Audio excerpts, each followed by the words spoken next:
पुण्यातील स्वारगेट डेपो बलात्कार प्रकरणातील आरोपी दत्ता गाडे गेल्या 2 दिवसांपासून फरार आहे। मात्र त्याचा शोध घेण्यासाठी गेलेल्या पोलीस पथकाला आणि ग्रामस्थांच्या पथकाला आता परत येण्याची सूचना देण्यात आली आहे।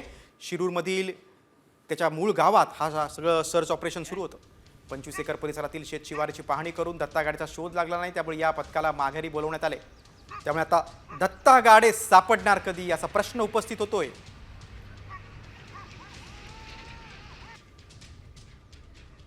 स्थानकात तरुणीवर बलात्कार केल्यानंतर दत्ता खाडे हा शिरूर तालुक्यातल्या गुन्हाट गावात दिवसभर थांबला। त्यानंतर रात्रीचा मुक्काम त्यांनी शेतात केला।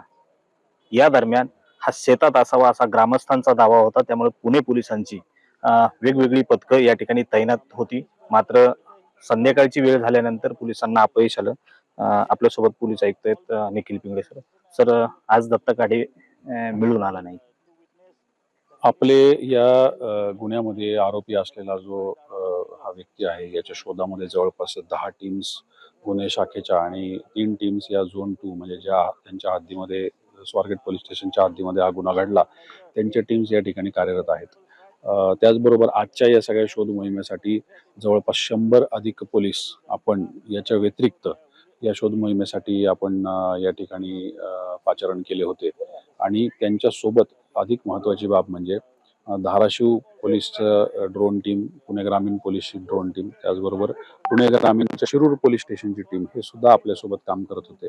आणि त्यापेक्षाही अधिक महत्त्वाची बाब म्हणजे या गावातले जवळपास 100 पेक्षा जास्त ग्रामस्थ आपल्याला या शोध मोहिमेमध्ये मदत करत होते। कारण या भागातला टेरेन, या भागातला जॉग्राफिकल भौगोलिक परिस्थिती त्यांना जास्त चांगली माहीत असल्यामुळे ते सुद्धा आपल्या मदतीला होते। ही जी मोहीम आहे ही दिवसाच्या वेळेमध्ये सूर्यप्रकाशामध्ये उजेडामध्ये राबवण्याची मोहीम होती। मोहीम संपलेली नाही।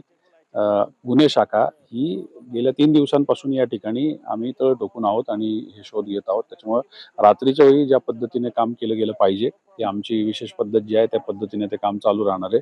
आणि त्यानंतर आम्ही पुन्हा एकदा परिस्थिती कशी होते, नवीन काय पुरावे उपलब्ध होतात, नवीन काही माहिती प्राप्त होते का, याच्यावरती पुढची जी काही दिशा असेल योग्य ती दिशा आम्ही ठरवणार आहोत।